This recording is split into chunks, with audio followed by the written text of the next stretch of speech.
Todo este rollo. No se No. apure, vamos de todos modos bien en tiempo. Ya por ahí ya les comenté un poquito acerca de lo del curso, de 6 a 8 de la noche, no vamos a hacer ningún break. Al último, si por ahí tenemos algún espacio, haremos una sesión de preguntas y respuestas. Ya tenemos aquí a la mitad del grupo, falta la mitad, pero bueno, mientras se van ingresando, ya vamos a dar inicio a este programa, maestro. Sí, muy bien. Vamos a el propósito de esta plática, yo lo veo más como plática.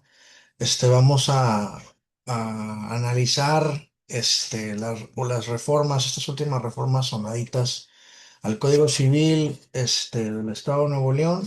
Por ahí también hubo unas a la ley de notariado. Sin embargo, esas, pues realmente nosotros no tenemos mucha injerencia en la ley de notariado, pero las que sí, por ejemplo, considero que son muy, muy, muy importantes y es el orden que va a seguir esta plática, son las del Código Civil del Estado de Nuevo León. Vamos a ver cuatro tópicos que son muy importantes. Nomás déjenme, les voy compartiendo la presentación. A ver, nomás que no se ve aquí. Aquí se sesión. Yo.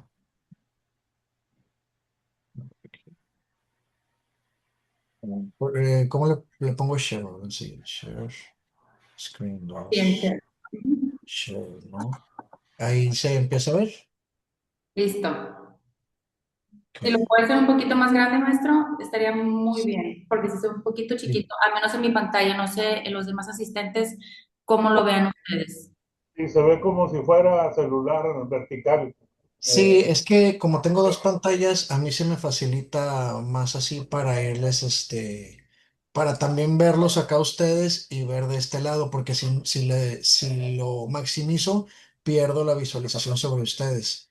Y entonces a mí me gusta dar las clases viéndolos a ustedes, ¿verdad? Y sobre todo que participen, porque si no, pues parece que estoy hablando solo, ¿verdad? Digo, es un capricho que yo hago, digo, si me dicen si la van pudiendo ver de mejor manera. Si de todos modos en breve les enviamos la presentación también para que usted la puedan ir siguiendo por ahí en sus pantallas. Gracias. Ok, Ok. vamos a comenzar. Son reformas del Código Civil del Estado Nuevo, como les mencioné. Lo más importante que vamos a ver durante estas 2 horas. Este, bueno, probablemente algunos ya me conozcan. Yo creo que no es tan necesario que ahonde en relación con mi trayectoria personal, o tal vez sí. A grandes rasgos, mucho tiempo yo trabajé en el Poder Judicial del Estado de Nuevo León. Prácticamente desde que salí de mi carrera. En el 2010 empecé a laborar, desde antes empecé con las prácticas en el Poder Judicial y ahí permanecí alrededor de 14 años hasta el año pasado que ya me incorporo a un despacho. Después, pues de ese despacho lo dejé y ahorita después una inmobiliaria y también esa inmobiliaria ya no estoy ahí. Y ahorita estoy de forma independiente litigando, siempre actualizado con el tema de las reformas. Este, Nosotros en este curso vamos a ver cuatro puntos: el tema de las anotaciones marginales, matrimonio igualitario, el arrendamiento y los derechos patrimoniales frente al despojo. Son reformas que han venido recientemente al Código Civil. La más antigua, digo, en este caso de los derechos patrimoniales frente al despojo, es en el Código Penal del Estado de Nuevo León. El resto de las reformas, como lo digo, al Código Civil. La más antigua es la del matrimonio igualitario. La del matrimonio igualitario ya tiene un tiempo en nuestra codificación, pero lo que viene siendo la de anotaciones marginales y la de arrendamiento precisamente es de este año. Son aspectos interesantes. Les voy a plantear, obviamente para la preparación de esta clase, pues se hace una investigación en la exposición de motivos. Ustedes también lo pueden realizar así. Ustedes saben que siempre de un proceso legislativo comienza con una iniciativa de reforma. De esa iniciativa, pues se plantean motivos por parte de aquellas personas que son las que someten a consideración, propiamente del Congreso, lo que viene siendo los cambios que se efectuarán, que estiman ellos pertinentes, ¿no? Se exponen una serie de principios, una serie de bases, se presentan esas iniciativas y durante el proceso pues van surgiendo modificaciones. Ustedes, por ejemplo, ahorita van a ver cómo ciertos aspectos que inicialmente estaban planteados no terminan por plasmarse tal cual en un inicio, ¿verdad? pero pues es parte del proceso legislativo.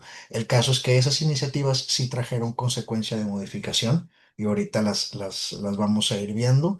Obviamente lo que yo le expongo aquí también trae extractos de la exposición de motivos. ¿Por qué? Porque pues yo no voy a venir a inventar. O sea, esto igual ustedes lo pueden consultar. Todo está público, la información actualmente, todo digitalizado y van a entender el por qué, ¿verdad? Y claro que evidentemente es muy importante porque pues si ustedes de aquí son litigantes, si en algún momento determinado les llega a presentar algún inconveniente, la aplicación específica de esa disposición que normalmente son heteroaplicativas, ustedes de ahí ya pues pudieran plantear sus medios de impugnación, ¿no?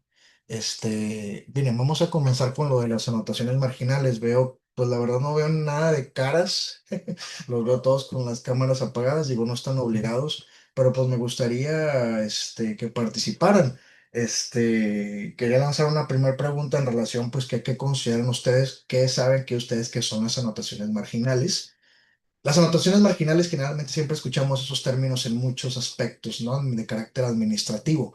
Pero sin embargo, pues, nosotros estamos hablando de cuestiones del Estado civil. ¿Quién me puede decir, pues, qué son las anotaciones marginales? Son las notas que vienen ahí a un ladito en las actas, que si la persona tiene matrimonio, está casada o está divorciada, o si tiene, si falleció, etcétera. Son anotaciones que se van haciendo en las actas. Exactamente, ¿no? Que prácticamente podemos ir viendo, o en términos coloquiales las podemos llamar como tatuajes, ¿verdad? Son como, así como te pones un tatuaje y queda marcado en tu cuerpo, pues así una anotación marginal viene representando básicamente un historial de todo el estado civil, que como estamos enderezándolo precisamente al tema de las acciones del estado civil, que es lo que va a venir a dejar en evidencia la historia que durante el largo de tu vida como persona que crea consecuencias de derecho, tanto con hechos como con actos jurídicos, en este caso pues se considera, por ejemplo, algunos actos jurídicos, saben que el matrimonio es un acto jurídico, ¿no? La muerte es un hecho jurídico, el nacimiento pues es un hecho jurídico. Hay unos que son involuntarios y voluntariamente, ¿no? Pero van quedando marcados, vas quedando registrado y se va tatuando tu vida con la finalidad, en el registro civil, con la finalidad de que a ti te trascienda una cantidad, vamos, que vayas dando nacimiento a diversas hipótesis o situaciones jurídicas que te atraviesan.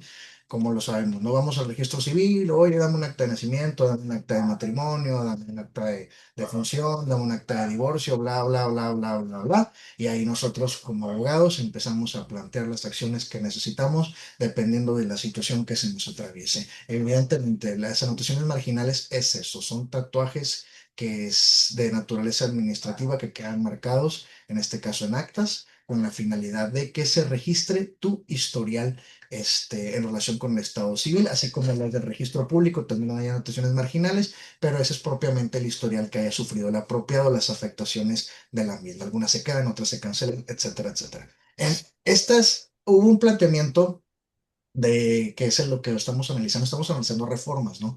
Hubo un planteamiento de esta iniciativa que se propone ante el Congreso, en relación con el eliminar las anotaciones marginales como tal. Y dices, ¿pero qué es lo que se pretendía? Ahorita precisamente si estamos hablando, a ver, dígame, Lick. Sí, claro. Perdón, pero es que Dígame, dígame. no veo las letritas, muy chiquitas las letritas. A ver, ahí, Lick, mejor. Ah, ¿Cómo ves? Es que mire, si lo hago así, pierdo la visualización sobre ustedes. Supongo que ya la ve mejor ahí, ¿verdad? pues no, se ve muy chiquito en la pantalla. Es que está como que girada la pantalla vertical en lugar de estar horizontal. A ver, ¿qué tal? Ah, sí, es que la tengo sobre el Share 2. A ver, déjeme hago un cambio. Sí, se lo agradeceré. Déjeme intento hacer un cambio. Tendré que atravesar este por acá.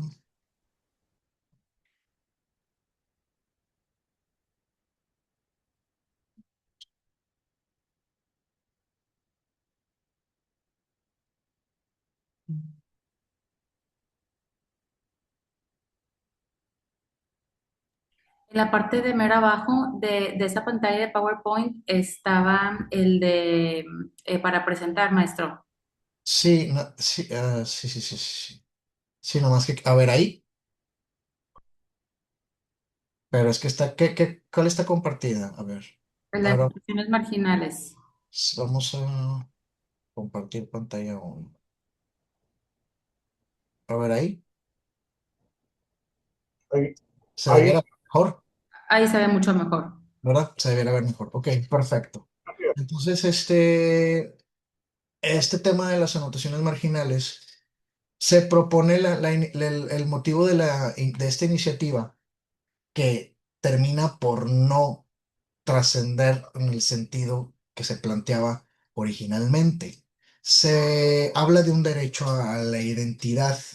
Este, si estamos hablando ahorita que son como tatuajes, las personas que hicieron este planteamiento consideraron que las anotaciones marginales son discriminadoras.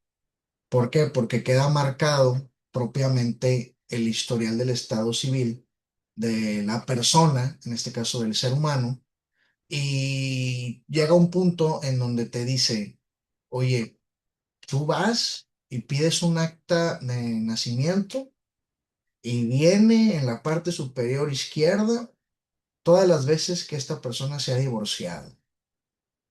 Entonces dicen, oye, eso yo lo considero que discrimina, porque pues ya por el hecho de ir a pedir una información de esa persona, pues ya sé la cantidad de veces que se divorció, la cantidad de veces que se casó. Entonces eso discrimina, genera una especie de categoría sospechosa y resulta que plantean el punto de que tú como persona que obtienes esa información o en general la misma institución también, ¿no? O sea, te puedes hacer ideas, incluso así lo dice la exposición de motivos, ideas que no son ciertas en relación con esa persona. Ideas como de que, es una persona problemática, eso es que es una persona, ya lleva 4 matrimonios o ya lleva 5 divorcios y por lo tanto, no, hombre, ha de ser un problemón. Planteamiento que ellos hicieron, es válido, se lo respeto, ¿no? Con sus respectivos aspectos que ustedes puedan decir que no están de acuerdo.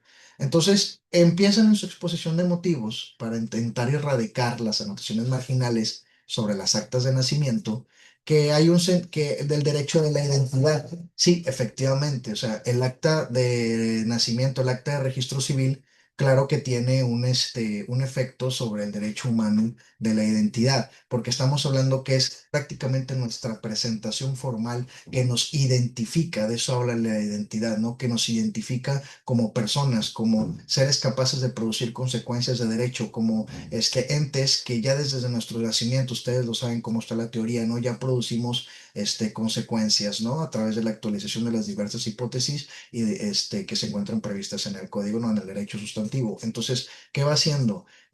Perfecto, oye, pues vamos a intentar purificar ese tema del acta de nacimiento, porque es específicamente sobre el acta de nacimiento, que se erradicaran las anotaciones marginales en el acta de nacimiento. Entonces, te empiezan ellos en la exposición, dicen, es que hay una vulneración. Si nosotros seguimos permitiendo que existan esas anotaciones marginales, claro que estamos vulnerando del derecho humano a la no discriminación, ¿verdad? No estamos garantizando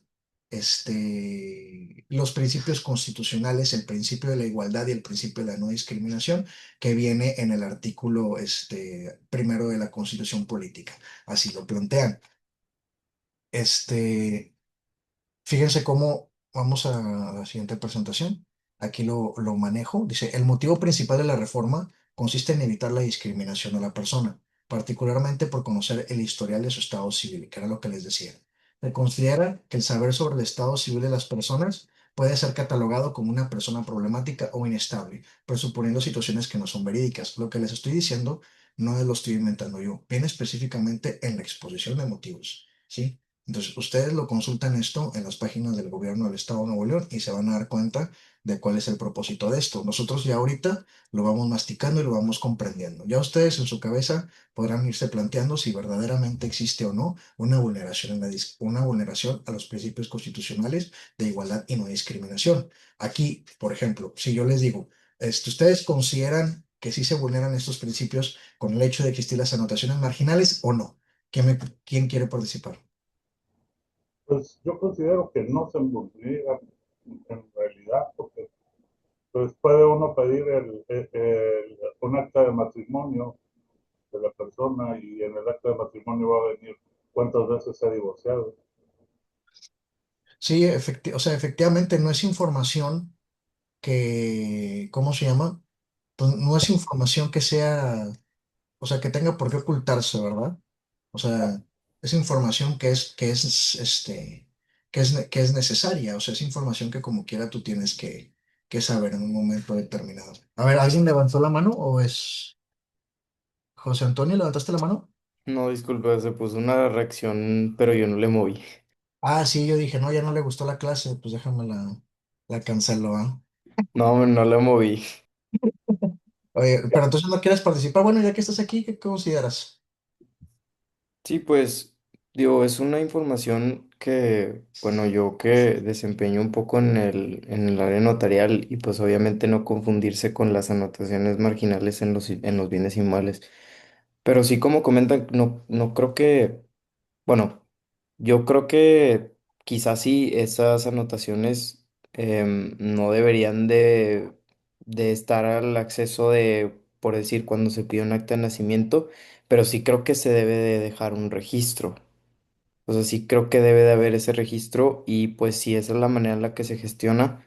No pienso que pueda ser sujeto a algún tipo de discriminación, es meramente pues cuando se contrae o se rescinde el, vaya, si es o no contrato de matrimonio, pues creo que es información muy importante del estado civil de la persona. Sí, claro. O sea, cada quien evidentemente tiene su postura. O sea, si a mí me preguntas originalmente, yo sí considero que no existe una discriminación como tal. Sin embargo, pues así estiman ellos, porque especulan en la exposición de motivos con el tema de las categorías sospechosas. O sea, te quieren dar a entender que ya por el hecho de que yo ya por el hecho de ver esa información, voy a catalogar a esa persona como tal, cosa que a mí se me hace el que es un tema que realmente no tiene por qué producirse, pero el tema de las categorías sospechosas así funciona. Son categorías en donde se puede decir que puede caer una persona en discriminación por ciertas situaciones, pero no es lo mismo porque no eres un infante, no es lo mismo porque no eres un adulto mayor, no eres lo mismo porque no eres una persona con discapacidad, sino simplemente pues, son actos que tienen que irse asentando debido a que forman parte de tu historial jurídico, ¿no? Pues es como si habláramos que estar en el buró de crédito resulta que también es discriminador, ¿no? O sea, ya ven también el tema del Registro Nacional de Deudores, ese tema que tú puedes decir, ahí sí puedes decir, un hombre, pues me estás discriminando bien cañón porque ya me metes en un tema, en un registro en donde porque yo no cumplo con mis obligaciones alimentarias y evidentemente trae otras consecuencias que permean. Ya ven, por ejemplo, en los procedimientos de alimentos y con la reforma del código, con este Código Nacional de Procedimientos Civiles, también viene autorizado el tema del Registro Nacional de Deudores. Entonces, yo no considero particularmente que se vulnere estos principios constitucionales, pero así está planteado, fíjense, por eso dice. Otro aspecto es el derecho de protección de datos personales, que establece el control sobre esta información. Puede realizarse con el acceso, rectificación, cancelación u oposición que ejercen los titulares de los datos frente a autoridades o particulares. Esto es, meten el artículo 16 también de la Constitución Política. Por ello, atendiendo a los principios de indivisibilidad e interdependencia de los derechos humanos del artículo primero, se debe prestar especial atención a las situaciones en donde está involucrada información relacionada con categorías sospechosas y el correcto uso de la información personal. ¿Qué sucede? Terminan con esta frase, la verdad esa sí me gustó mucho, bien la exposición de motivos. Dice, el acta de nacimiento es mucho más que un papel. Es la llave que abre las puertas de la inclusión, la protección y el ejercicio de plano de nuestros derechos. Es un símbolo de nuestra identidad y una herramienta para construir una sociedad más justa e igualitaria. Por eso la purificación, ¿verdad? Ese es el objeto. O sea, que tu acta de nacimiento venga pura, que tu acta de nacimiento no traiga esos datos, que esos datos tú los puedes obtener de otra forma. Para eso hay otras actas. Pero por lo pronto en el acta de nacimiento, déjala así. Así fue como se planteó. No, estas eran, fíjense, está interesante el espejo, porque luego ustedes van a ver cómo queda, que es el texto actual, y van a decir, ah, carajo, o sea, no quedó como ellos lo plantearon. El texto aquí en negritas es el texto el cual ellos estaban básicamente proponiendo.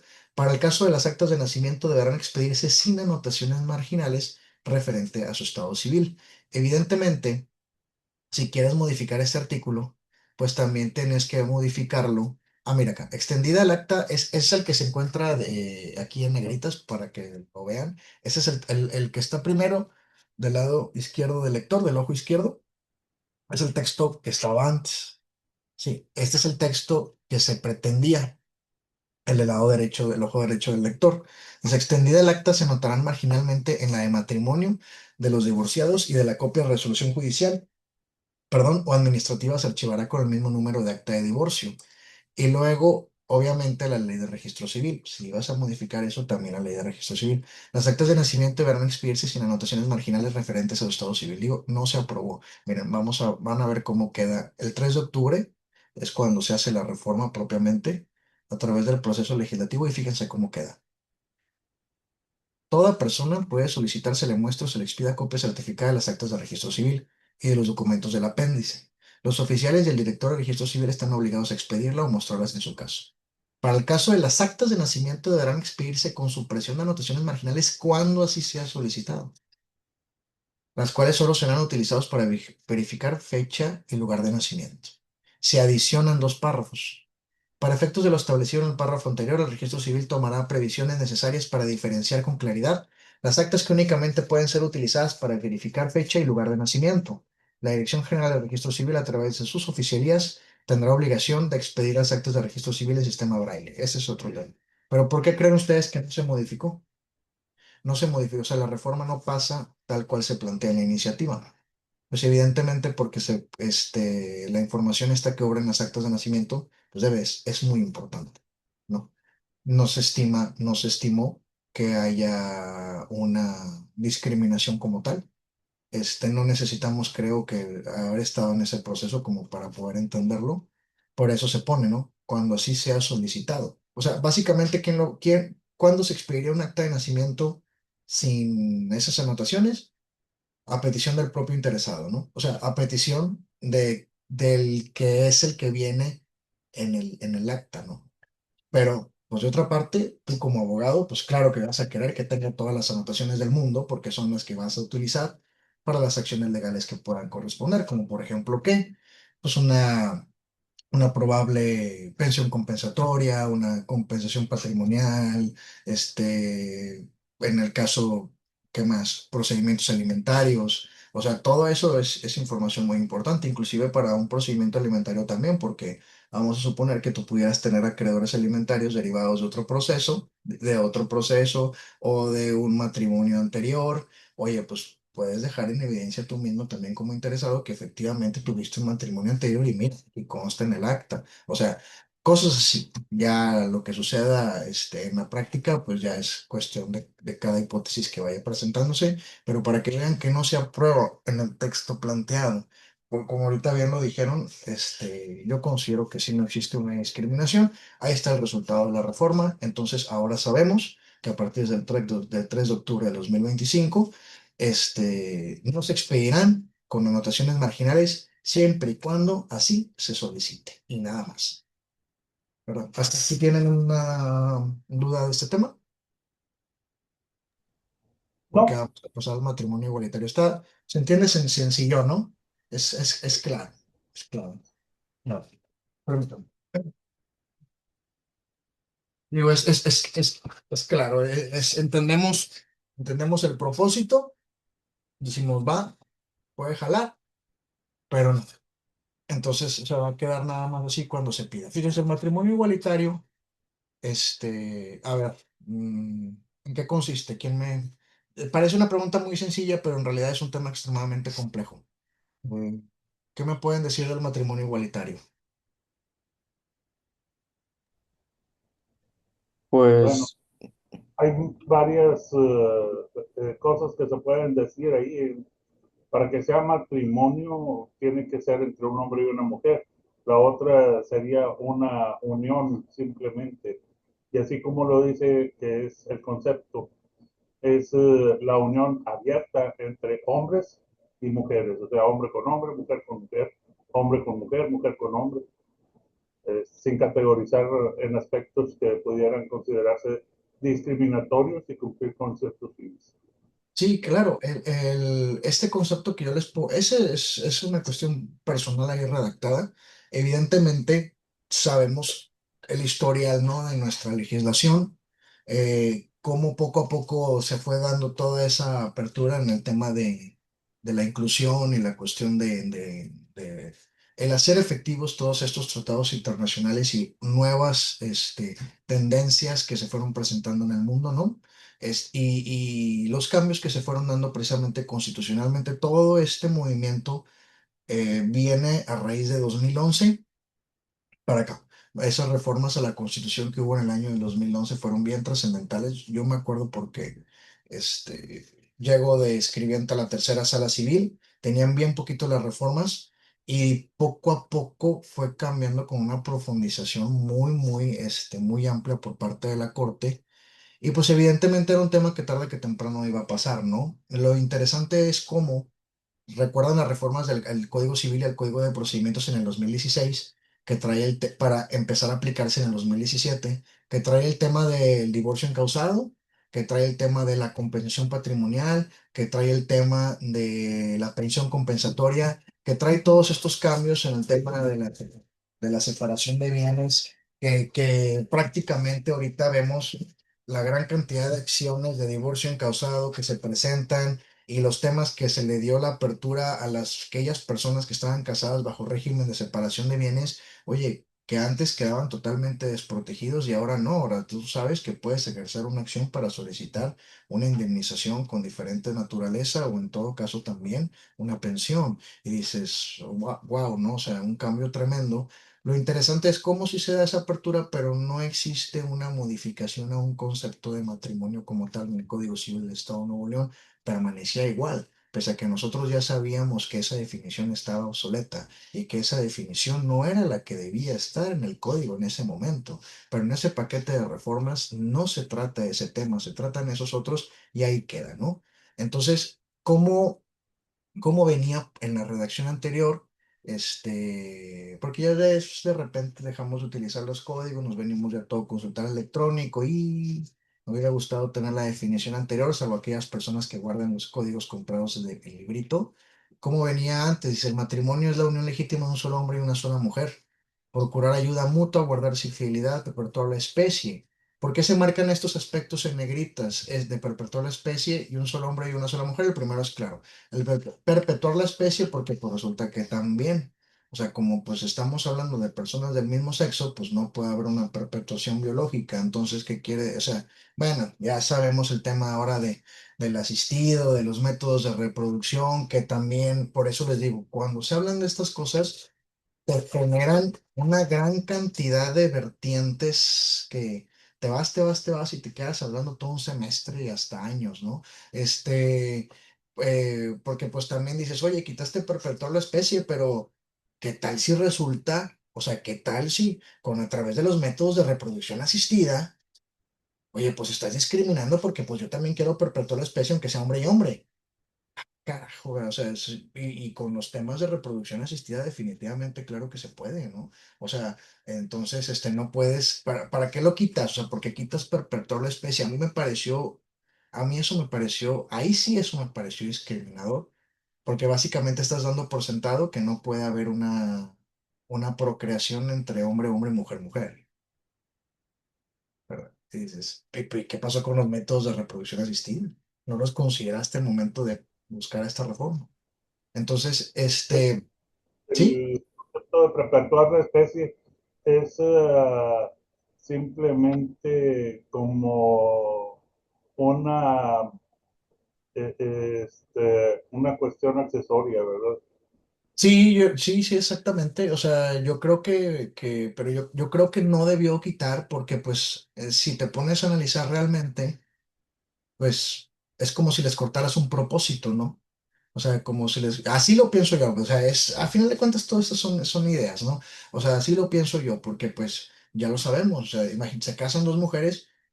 ¿Y qué tal si ellas sí tienen la intención de generar una familia, generar un hijo? Pues biológicamente lo pueden hacer a través de métodos de reproducción, ¿verdad? En este caso, o pues, ya sea de la manera que sea, pero pues claro, o sea, se puede tener una familia, se puede perpetuar, o sea, la palabra perpetuar es o sea, la palabra perpetuar es pues, darle una continuidad, ¿verdad? Perpetuar es eso, o sea, perpetuar no es el acto sexual que me genera a mí, en este caso, un nacimiento de un hijo, ¿no? Perpetuar es simplemente alargar, continuar, ¿verdad? Crear una descendencia en el curso del tiempo, por eso es perpetuar la especie, o sea, entonces yo desde mi punto de vista no debió de haberse quitado, el perpetuar la especie ya no está dentro de la definición de matrimonio en el artículo 147 como ahorita lo vamos a ver.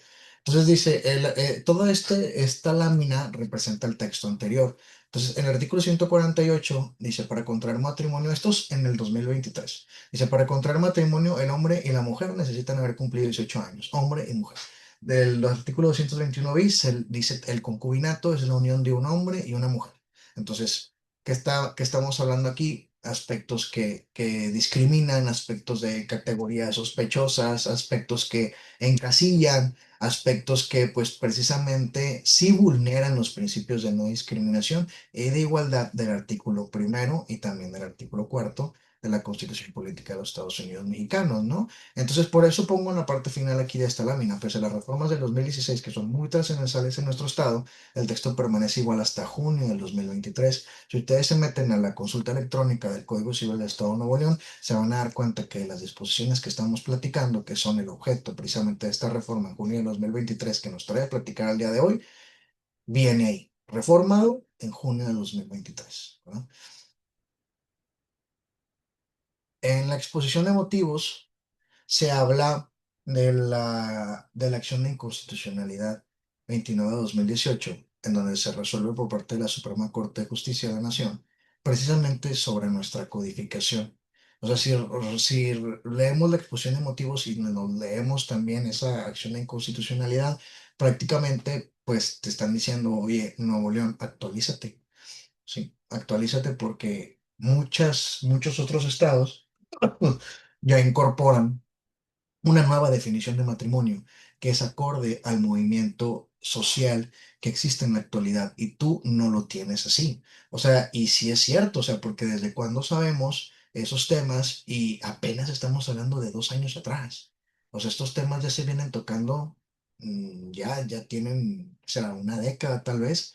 O sea, ya tiene tiempo. Ya habíamos visto inclusive personas casadas del mismo sexo. A mí me toca estando como secretario en el juzgado de once oral, a mí me toca, obviamente, con el código no adecuado, un divorcio incausado de dos personas del mismo sexo. Eran dos mujeres, tenían 3 meses de haberse casado y ya estaban pidiendo el divorcio. Entonces, obviamente bajo elección del divorcio incausado. Entonces, te ibas al código y no estaba contemplado tal cual ni siquiera su unión matrimonial. Entonces, pero ya estaba esa situación de hecho, ya había un acta de registro civil de pleno valor probatorio en el cual establecía y se mostrado a través de una petición formal de solicitud de divorcio que dos mujeres se habían casado. Entonces, pues ni modo de decirles, no, pues no te le voy a dar trámite, porque pues acorde con el matrimonio, pues entonces solamente yo pudiera divorciar a un hombre y a una mujer. No, pues evidentemente no. Tienes que hacer una interpretación conforme. Total, era un show, pero ahí en el auto, pues ahí nomás muy sencillo, ¿verdad? Se admite a trámite, nadie se iba a pelear, ¿para qué razonábamos tanto? Y vámonos, ¿no? En su momento se actualiza el divorcio. Entonces era lo que veíamos, ya situaciones de hecho que ya nos estaban superando en la codificación, porque esta no estaba actualizada. Y precisamente en ese 2018 se toca ese tema por parte de la Corte, de la falta de innovación, de la falta de actualización, perdón, por parte del Código Civil del Estado de Nuevo León, porque te está diciendo, oye, estos artículos que pusimos en la lámina anterior, dice la Corte, oye, la redacción de esos artículos genera discriminación y fomenta la desigualdad. Entonces estás violentando su dignidad humana y pues por lo tanto, tanto para las instituciones de matrimonio y de concubinato, porque no estás involucrando o no están formando parte dentro de esta definición de esa institución de derecho familiar las personas del mismo, o sea, las personas del mismo sexo. Sí hablas de diferente, pero no hablas de personas del mismo sexo. Entonces, fíjese cómo también lo toca de la siguiente manera. Dice, los estados democráticos deberán garantizar que la igualdad y la no discriminación sea para todas las personas, sin importar su género. Es preciso armonizar el marco jurídico y generar medidas de inclusión para todos los grupos vulnerables que históricamente han sido marginados. La Constitución no distingue, en el párrafo primero, artículo primero, entre hombres y mujeres, sino que habla de personas, sin hacer referencia al género masculino o femenino. Entonces, ese es básicamente la exposición de motivos de esta reforma de junio de 2023 se basa en esta acción de inconstitucionalidad. Dice, y las porciones normativas invalidadas por la Suprema Corte en los resolutivos de la acción de inconstitucionalidad son violatorios de los artículos primero y cuarto, así como diversos instrumentos internacionales suscritos por el Estado mexicano. Es así porque esas porciones normativas del Código Civil del Estado de Nuevo León refieren a que el matrimonio es el que se celebra entre hombre y una mujer, excluyendo a todas luces a las parejas del mismo sexo, generando discriminación y violentando el principio de igualdad y dignidad humana. Total, que inclusive ellos mismos señalan que en el año de 2019, según sus estadísticas, ¿verdad?, se lleva a cabo el primer matrimonio entre personas del mismo sexo, sin necesidad de que se tuviesen que recurrir al amparo. Desde ese año hasta la fecha se han llevado a cabo cientos de matrimonios entre personas del mismo sexo. La legislación actual del Estado de Nuevo León en ese tiempo no es acorde a los principios ya mencionados, ¿no? Entonces de ahí viene la reforma. ¿Cómo queda? Así queda. El artículo 140, este es el texto que se encuentra actual. Aquí, como vemos, viene la fecha en que se hace la reforma. Solo pueden celebrar, viene desde esponsales, ¿no? Son esponsales, concubinato, esponsales, matrimonio y concubinato. Solo pueden celebrar esponsales los hombres y mujeres que han cumplido 18 años. Ya abre la categoría. El matrimonio es la unión legítima de dos personas para borrarse infidelidad y crear entre ellos una comunidad de vida permanente y de ayuda mutua. Se fijan que no está el tema de perpetuar la especie. No está, este pues como quieras plantearlo, ¿verdad? Probablemente a lo mejor ahí ellos han de haber dicho, pues que no todos los matrimonios se contraen con esa idea, tanto inclusive pudiendo ser de hombre y mujer, entonces pues vamos a quitarlo, ¿no? Está bien, a final de cuentas a nadie le perjudica. El artículo 148 dice, para contraer matrimonio los hombres y mujeres necesitan haber cumplido 18 años. En relación con el concubinato, es la unión de dos personas que durante más de 2 años hacen vida marital sin estar unidos en matrimonio entre sí siempre que no tengan impedimentos legales para contraerlo. Aquí también, por ejemplo, esta es una disposición que actualmente también está superada porque por ahí la Corte habló de un tema que puede existir concubinato y matrimonio a la vez. Entonces, ahí se las dejo de tarea, ¿no? Entonces, que está, pero reformas en el 2020, o sea, no estás adecuado, o sea, el código realmente no está adecuado en derecho familiar, por eso siempre nos superan todas las situaciones que suceden al momento de resolver, porque no hay una buena guía y prácticamente es imposible, no hay una buena guía que le deje al juzgador este, una forma, no una idea de cómo voy a resolver ahora la situación. ¿Verdad? O sea, se legisla, se abre una figura. Sí, dígame, Lick. Entonces hay jurisprudencia ya establecida en cuanto a que puede haber una persona casada viviendo en concubinato con otra no casada o a lo mejor también casada. No te sé decir, Lick, con exactitud, ahí sí, discúlpame el dato, si sí es jurisprudencia. Si alguien lo sabe, me gustaría que nomás me complementara el dato, pero sí se resolvió sobre ese tema. Ok. Te digo porque yo estaba de secretario en la sexta sala y mensualmente nos juntábamos para verificar temas relevantes. Entonces se tocó ese punto a grandes rasgos, de que ya había sido tratado el tema y la corte había avalado la posibilidad de concubinato y matrimonio. Y es que a ver, dígame, Mayra, antes de continuar. ¿Sí? ¿Mayra? Perdón, a ver, ya ahora sí. Sí. Le decía que sí era justamente sobre ese tema, que efectivamente la corte ya había por ahí resuelto sobre eso. Incluso por ahí leí un precedente, no estoy segura si ya se haya emitido como jurisprudencia como tal, pero ya existe el precedente que incluso puede haber dos concubinatos, Sí, o dos sea, concubinatos. es que es lo que les digo, o sea, en derecho familiar particularmente, a diferencia de otras normatividad, otras materias, no otras legislaciones, a diferencia de otras materias, es que siempre va a haber la apertura, ¿sí? Entonces, siempre va a ser, tú como juzgador incluso, nunca te vas a ver mal si resuelves a beneficio de o si resuelves dando apertura. Te vas a ver mal y te puedes colocar en no en riesgo, porque al final de cuentas somos humanos, somos cabezas, tenemos nuestras ideas y resolvemos de una u otra forma, ¿no? Porque nada nos dice en derecho familiar cómo resolver. A ver, el ejemplo más sencillo, un procedimiento de alimentos. En ningún lado te dice qué cantidad vas a fijar. Un procedimiento de convivencia, un procedimiento de custodia, en ningún lado te dice decántate para esto, decántate para el otro, pese a que también en el Código Civil se acuerdan de esas disposiciones que te dicen es que preferentemente en su momento la custodia deberá recaer preferentemente sobre la madre. ¿Por qué, verdad? ¿Por qué?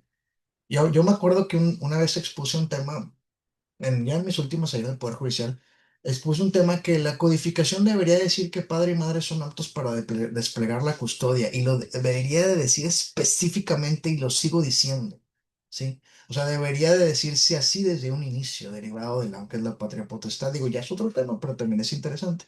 Pero en ese momento nadie me peló. Entonces era como que, a ver, o sea, ¿por qué? Porque desde que existe una separación, papá y mamá son aptos. No es con uno ni es con otro. Papá y mamá, los dos son aptos, a menos de que me demuestres que hay un riesgo. No debiera de haber un régimen de convivencia de inicio, a menos de que se pacte que la custodia quedaría con uno. ¿Por qué? Porque yo tengo el mismo derecho como la mamá tiene el mismo derecho. Claro, va a ser imposible que quede un 50 y 50. ¿Por qué? Porque uno tiene que trabajar más que otro a final de cuentas, ¿sí?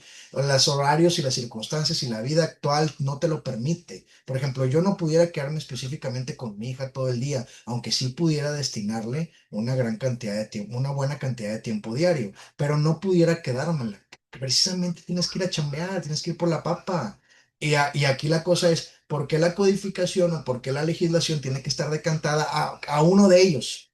Ya ni digamos que mujer, abramos el concepto. No, papá y mamá son aptos para desplegar la custodia de inicio. Y si se plantea un procedimiento de custodia, la custodia debe de resolverse a favor de los dos, como compartida, actualizando y resolviendo conforme los horarios que cada uno de ellos tenga. Claro, también romperías el concepto de custodia compartida porque te habla de igualdad, pero no puede haber igualdad en los tiempos, no seamos ridículos. La Corte hace muchas babosadas, ¿sí? La Corte hace muchas babosadas, en su momento hizo muchas babosadas. O sea, porque, Es que no puede ser custodia compartida porque la Corte estableció en una tesis que debe de ser 50 y 50. Es imposible que sea un 50 y 50 de tiempos, ¿sí? O sea, hay muchas cosas en derecho familiar que nunca estaban adecuadas a la realidad. ¿Y qué es lo que sucede? Te abren el concepto como de la pensión compensatoria y luego resulta, ¡pum! Madres, ¿cómo voy a resolver esta situación que no está prevista ahí? Ok, viene una mujer, me pide una pensión compensatoria, pero resulta que la mujer trabajaba, cuando inicialmente no está planteada así. Está planteada a quien se haya dedicado preponderantemente a las labores del hogar y cuidado de los hijos. Y luego resulta que te abren el concepto y te dicen, ¡ay, la doble jornada! A ver, ¿por qué no lo limitas? ¿Por qué le tengo que dar pensión compensatoria si resulta que ella también trabajó? No, porque ella es doble jornada y yo no.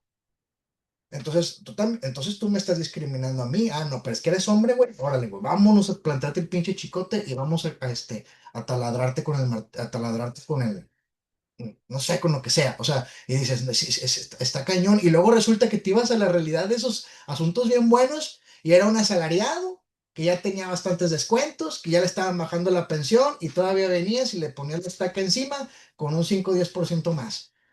¿Qué hacía? Se salía de trabajar. Y pues a ver quién te paga tu pensión compensatoria. Y hasta ahorita que yo sepa, el tema de la pensión compensatoria no integra delito. Lo que integra es el tema de alimentos. Y la pensión compensatoria no es lo mismo que alimentos, entonces no me podrías meter al bote. No, hombre, son un chorro de cosas, ¿no? Y es inevitable no apasionarse porque por más reformas que haya, jamás van a estar ajustadas a la realidad de lo que sucede en nuestra sociedad, porque vivimos en una sociedad constantemente en movimiento. ¿Sí? Entonces, aquí tenemos, y fíjense, nomás ahorita ya nos pusimos a hablar 20 minutos, papá, en el toma y daca, nomás porque tocamos el tema del concubinato, que es una definición que actualmente está obsoleta. No sé si sea jurisprudencia, necesito revisar el dato, pero ya tiene tiempo que se resolvió así. Entonces, ¿qué es lo que sucede? Empiezas a dar aperturas, empiezas a traer más cosas, a añadirle más a la sopita, ya tiene su carnita, ya tiene, también ahora ya le metiste pollo y ya le metiste camarón y ahí te vas. Entonces, no es nada más libres de matrimonio. Ya puede ser con todo y un matrimonio formal, ¿no? Y ahorita menciona la licenciada Mayra que esa no me la sabía. Menciona la licenciada que dos concubinatos y pues entonces pues también sabemos que pueden coexistir dos matrimonios a la vez, o sea, y uno no Fuera, tiene... Ajá. fuera seguridad jurídica, entonces. Sí, es un show, pero no puedes desconocerlo al final de cuentas y no puedes limitarlo porque no deja de ser algo que sucedió. Y Pues sí, no deja de ser algo que produjo consecuencias jurídicas, ¿sí? pues, Y por ahí esos temas de nulidades de matrimonio y cosas así, bajo ciertas hipótesis, pudiesen llegar a ser inconstitucionales.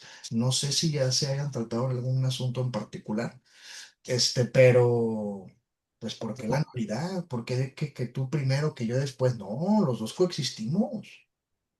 Y esos temas, yo creo que por ahí ya deben de estar también tratados. Y son temas muy interesantes de cuestiones de inconstitucionalidad, de acciones de nulidad de matrimonio.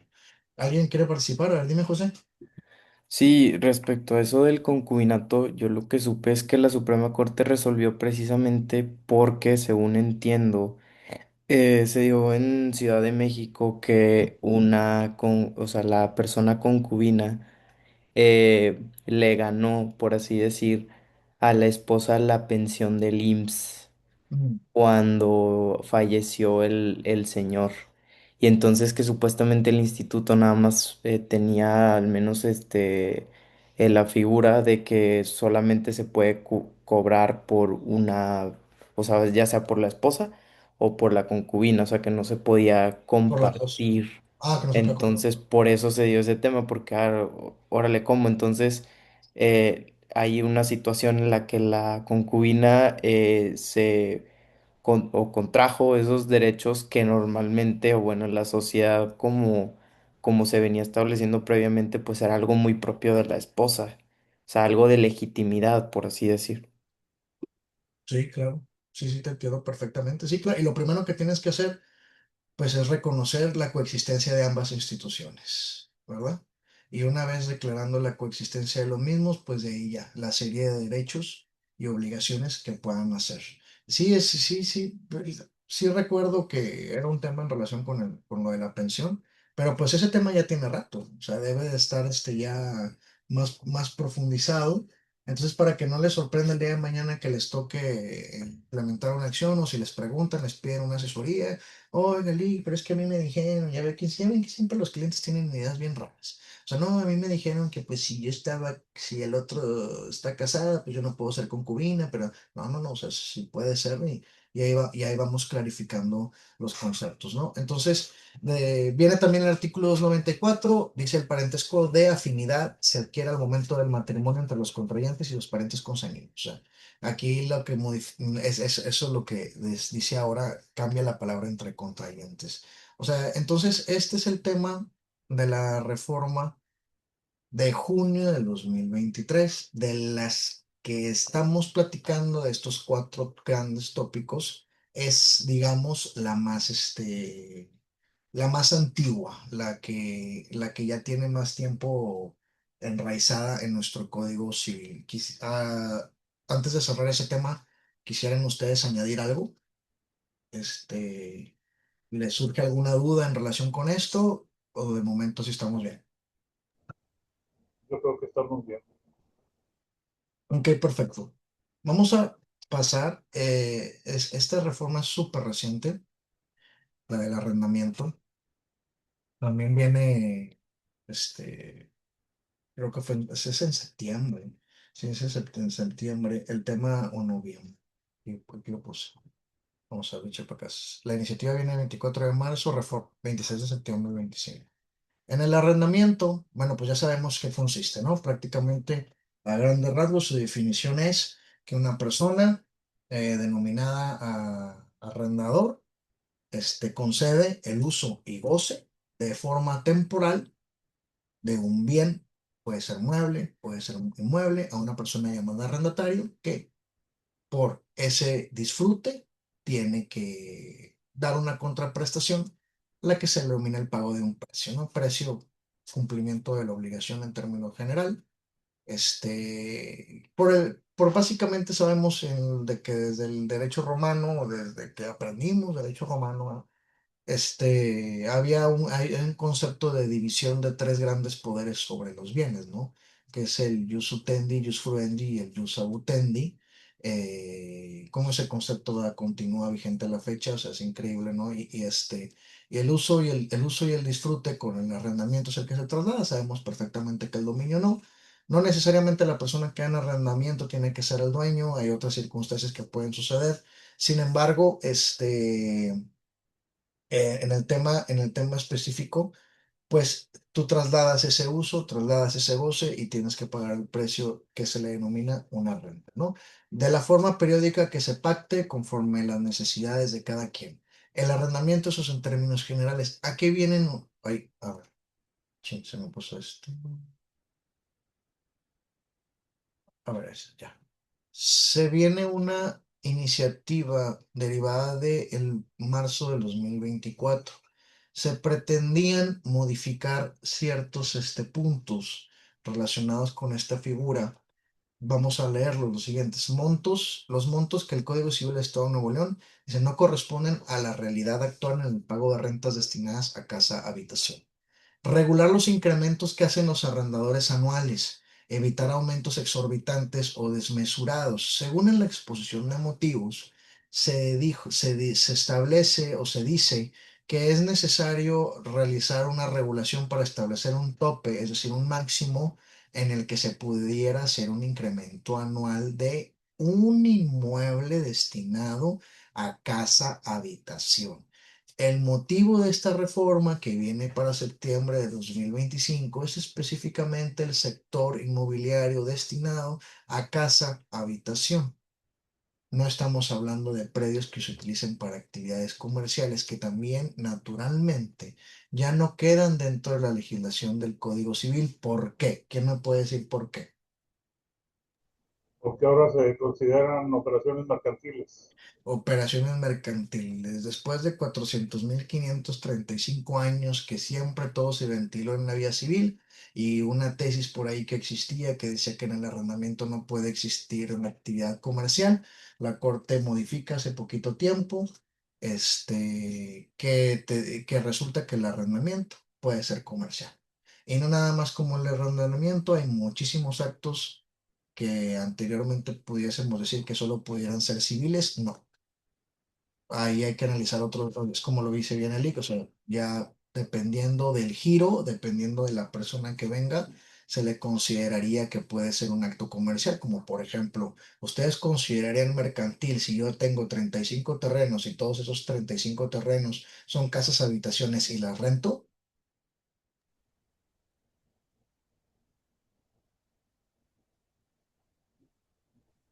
Pues que sí está un poco complicado porque habría que ver, digo, según entiendo, en materia mercantil hay varias maneras de identificar una operación como propiamente mercantil. Se podría estudiar para empezar de si esto es como persona física o si se constituyó una empresa para hacerlo, porque pues si fuera ya una empresa que se dedica a eso, pues sí sería de naturaleza mercantil, Te pero la si voy a no, complicar más. Estoy dado de alta en el SAT como persona física en el régimen de arrendamiento. Y tengo 35 casas y esas 35 casas las rento. Te quiero demandar, tú vas a ser mi abogado, vas a plantear un tema. Tu principal problema no es demandar la rescisión o terminación. Tu principal problema en tu cabeza es de quién va a ser competente y no quieres quedar en ridículo y que te desechen la demanda. ¿Qué consideras? consideraría la vía mercantil. La vía mercantil. ¿Alguien tiene otra opinión? No, yo también pensaría igual. Definitivamente, tiene que ser la vía mercantil, porque claro que ahí tú ya estás realizando, ya lo estás haciendo como una actividad en forma, ¿sí? Así es. No lo estás haciendo de manera aislada, tú te dedicas a esto, ¿sí? Entonces eres un Podemos comerciante. hacer que cuando una de las partes tiene el carácter de comerciante, la operación se considera de carácter mercantil. Exacto. Entonces, no la puedes plantear en el terreno de lo civil porque si te vas al civil oral, claro, probablemente, obviamente, tú no vas a decir que te dedicas a eso. Y ahí viene la maña. Ahí viene la maña del abogado. Al final de cuentas, tenemos que ser mañosos, ¿sí? Entonces, y tenemos que ser hábiles. El juez no va a saber que yo me dedico a eso. Entonces, probablemente a mí me convenga manipular el tema de la información para que caiga en un juzgado más tranquilo que puede ser de oralidad mercantil a juzgados más caóticos que es la gestión oral, digo, de oralidad civil a la oralidad mercantil que puede resultarme más caótico en la actualidad porque la cantidad de trabajo que tienen está pero por los cielos, por los cielos. Y a raíz de que la mayor cantidad de trabajo que tienen en los orales mercantiles, de los orales civiles, era de arrendamientos. Ahorita la tienen con ciertos temas de esta acción de responsabilidad civil, pero lo que más se venía era lo de arrendamientos. Entonces, se fueron un chorro de asuntos, un chorro de asuntos, o sea, ya no les llega tanto trabajo como antes. Entonces, a lo mejor, yo voy a plantear y pues, que la otra parte proponga su excepción y que me proponga la excepción de incompetencia y que diga que es oral mercantil y que lo justifique, pero pues te lo pueden justificar. ¿Verdad? Pero pues obviamente también tienen que saber información personal de ti, ¿no? Entonces, está interesante ese punto, el tema de lo de la cuestión de la competencia. Lo abro porque es relacionado con el tema de las casas habitaciones y van surgiendo cosas, ¿no? Entonces, no solamente, o sea, como se fijan, dicen en la iniciativa, es que los montos que nosotros tenemos en el Código Civil no se actualizan a lo que es en la sociedad actual, o sea, no están actualizados, estamos obsoletos. Y no nada más en el tema del arrendamiento, también por ejemplo en el tema de la compraventa, por ahí se utilizan cantidades que ni me acuerdo, por ahí una disposición, pero te dice que como que no sé cuántos salarios te dan ni 500 pesos de ahí por ahí, que la compraventa deberá ser otorgada en instrumento público, en instrumento privado, cuando supere, y luego esa es la conversión y dices, no manches, o sea, en un terreno no vale jamás en la vida eso, ni un metro cuadrado. Entonces, y luego te dicen también, hay que regular los incrementos que hacen los arrendadores, porque no podemos no podemos seguir permitiendo que de forma arbitraria estos sujetos, los arrendadores, de repente pues salgan con esos contratos de donde traen unos incrementos anuales exorbitantes que hacen que se les dificulte la continuidad a los arrendatarios e inclusive tenemos que buscar, porque no solamente la reforma trae un tema de control en ese aspecto, sino lo que ellos están buscaron priorizar también es el tema de acceso a una vivienda, ¿sí? O sea, que las personas que están rentando tengan el acceso a una vivienda digna. O sea, básicamente también es desde el control, desde ese derecho constitucional que recordemos que se establece en qué artículo, en el artículo cuarto, ¿verdad? Entonces, y también te dicen el tiempo máximo de duración de los contratos. ¿Para qué? Precisamente para eso, para tener una garantía de que esa familia o esas personas van a estar viviendo durante un cierto tiempo en ese lugar. ¿Sí? Y luego resulta que después de ahí, pues no vayan a quedarse sin casa. Más que todo es eso, ¿no? Eso es un tema de actualización, es un tema de control, es un tema de protección y es un tema de cuidado. Entonces, ahorita vamos a ver cómo quedan las disposiciones. Este, mira, vamos aquí a la lámina siguiente. ¿Cómo era la idea que se planteaba? Este viene siendo ya ¿cómo se dice? La modificación efectuada. Es el artículo 2346. Aquí está en el periódico oficial del Estado del 26 de septiembre de 2025. Vamos a irnos por párrafo, ¿no? Dice, la renta debe pagarse en los plazos convenidos y a falta de convenio por meses vencidos. A falta de convenio. O sea, por meses vencidos entenderíamos que es, entro, pasa el primer mes, ahí ya pago. Pero sabemos que las cosas no es así. ¿Verdad? Las cosas como las hacemos en un contrato de arrendamiento por adelante, siempre, no por meses vencidos. Entonces, siempre que va a ser, antes de que comience el mes, tú ya debes estar pagando tu red. Que ya sabemos cómo se nos generan toda una clase de problemas en relación a la práctica para que los arrendan, para que haya un adecuado cumplimiento, ¿no? Entonces, el siguiente párrafo, o sea, nomás para que se les quede que por default es por meses vencidos, por default. Pero obviamente tú como abogado, al momento de hacer tu contrato, tú vas a establecer que sea el pago por adelantado. ¿Ok? Y luego, el arrendador estará obligado a entregar un recibo por cada mensualidad que el arrendatario pague. A falta de entrega de recibos de renta por más de 3 meses, se entenderá que el pago ha sido efectuado, salvo que el arrendador haya hecho requerimiento correspondiente en tiempo y forma. Se considerará también como recibo aquel que demuestre de forma fehaciente el pago de la renta. O sea, ¿qué te quiere decir esta disposición? Simplemente es tu obligación estar expidiendo como arrendador los recibos correspondientes para la documentación de pago. ¿Qué decíamos? O sea, que le va a perjudicar que no se expida un recibo en el caso de que se integre una acción de cobro de pesos, ya sea independiente o mezclada con una posible rescisión o una terminación, pues al que le puede perjudicar definitivamente va a ser al arrendatario, porque no va a poder evidenciar de una manera fidedigna con un documento que realizó el pago. Claro, también puede ser, por ejemplo, una vía transferencia. Entonces ahí, pues, en el contrato o por práctica quedaría el recibo, pues el comprobante respectivo que se expida, ¿no? Pero ahí también pudiéramos entrar a otros temas. ¿Qué tal si la transferencia no se actualiza? Si resulta que nunca les ha pasado, así que de repente una vez un cliente mañoso chingado me hizo una transferencia y resulta que esa transferencia nunca llegó. Y, si les ha pasado y luego resulta, le dije, oye, Sí, es muy común. ¿qué onda con el dinero? No, es que, sí te lo mandé, mira, aquí está el comprobante, güey, no entró. O sea, no sé ni cómo le hizo el vato, súper mañoso, ¿eh? Total. Lo revierten la transferencia, o sea, les arroja un comprobante, por ejemplo, no sé, pagar un viernes en la noche, que ya no son horas hábiles, o sea, la aplicación bancaria o el cajero emite un recibo y luego ellos promueven una reversión o insuficiencia de fondos y entonces ahí está el recibo, pero luego tiene que ser salvo o en cobro. Sí, Y eso claro, pasa no nada claro. más en transferencias, sino con cheques también. Por eso ya la mayoría de los cheques que solicitan así, pues son cheques de caja o al menos Pero eso, menos. eso se hace eso, las transferencias es en horarios inhábiles. para que no se haga el movimiento inmediatamente. Sí, así es. Sí, sí, porque era un domingo. Era un domingo, con razón, qué buen dato.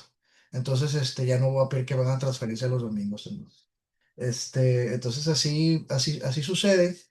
Y aquí, pues evidentemente, la redacción de este artículo nos da a entender que hay un esquema de protección para el arrendatario, ¿verdad? Y claro que si el arrendador no está expidiendo los recibos correspondientes, por eso dice, salvo que haya hecho el requerimiento en tiempo y forma. Dices, ay, caray, o sea, no estoy expidiendo los recibos, viene esta modificación, no quiero temas, entonces, ¿sabes qué? Hago el requerimiento formal. ¿Cómo puede ser el requerimiento? El requerimiento puede ser extrajudicial, puede ser judicialmente. Extrajudicial tendrías que ir con un notario, dos testigos. Digo, aquí Lick no me deja mentir que dice que trabajas en notaría, ¿verdad, José Antonio? Dices, Sí, ¿verdad? Cuando te piden ahí los requerimientos a los arrendadores es un tema muy, muy común, ¿verdad? Y en el otro caso estamos hablando de que sería judicial. Judicial como a través del procedimiento de interpelación, en donde pues ya se va propiamente la notificación con el actuario, ya sea la forma que tú consideres que deba ser mejor, para simplemente protegerte de este tema. O sea, ahorita ya entiendes que si, oye, Lick, es que no le he expedido los recibos, híjole, no me digas eso. Entonces, ¿sabes qué? Requiere, ¿verdad? Requiere. A ver, dígame, Mayra, sí.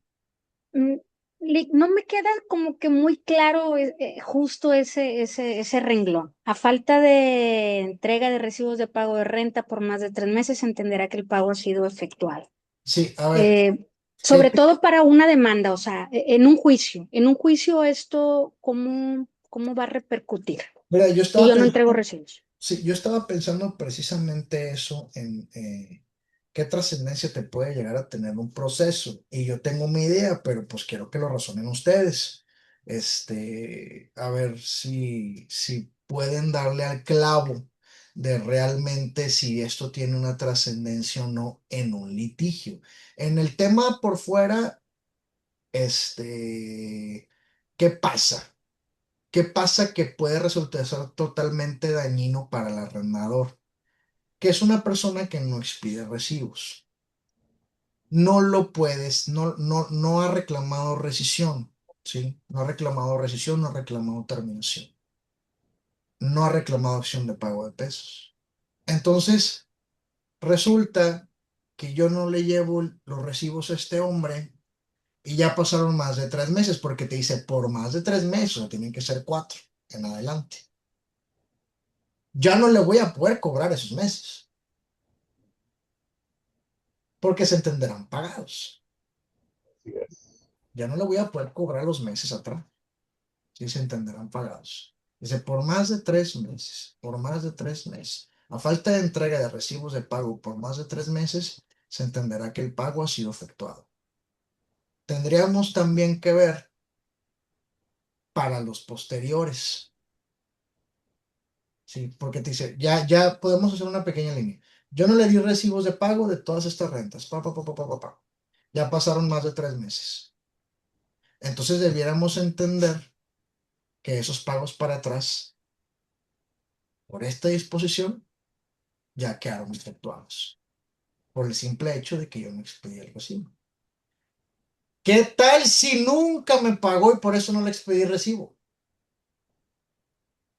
Ahí el arrendador incumplió con una obligación que tenía, ¿verdad? O sea, el desconocimiento de la ley no exime de su cumplimiento. O sea, Exactamente, ese es un principio. Y esta es una disposición que va a aplicar para todos los casos. No, no te va a decir de que los contratos celebrados en la vigencia anteriormente no se entenderán, no le aplicarán. No. Esto es para todos, así no se establece en la parte final de los transitorios. Entonces, ¿qué sucede? O sea, tú ya tienes que estar en el entendido de que vas a tener que cuidar los tiempos simplemente lo que vas a tener que cuidar es siempre dar un recibo, mes por mes, dar un recibo. Claro, si no te pagan, entonces esto te está obligando a iniciar las acciones legales correspondientes rápido, ¿sí? ¿Por qué? Porque después tú no te vas a poder meter a un tema de rescisión en ese momento porque no vas a integrar la mora si resulta que respecto de estos meses se te va a tener por cubierta por no haber expedido el recibo correspondiente. Hay ciertas cositas aquí de este artículo que están curiosas porque, a ver, ¿cómo está la línea de tiempo? Recibo de pago de renta por más de 3 meses se entenderá el pago ha sido efectuado. ¿Pero de cuáles? Bueno, ¿y de los que vienen qué? Entonces yo me voy a estar yendo así como de que, a ver, en el mes 4 ya se entienden por pagados estos atrás. Mes 5 no expedí recibo. Entonces se entienden pagados cuáles y este ya puedo pedir rescisión o también se me entenderá pagado este. O sea, la redacción a mí no se me hace muy clara, ¿sí? Porque por más de 3 meses, entonces por más de 3 meses, es decir, 4, se entenderá que el pago ha sido efectuado. O sea, estos 4 ya quedaron pagados. Y peor aún, si el pago debe de ser por meses vencidos, híjole, o sea, ¿cómo constituyes la mora? En el caso de por default estaría más complicado. A ver, el licenciado Joaquín, dígame.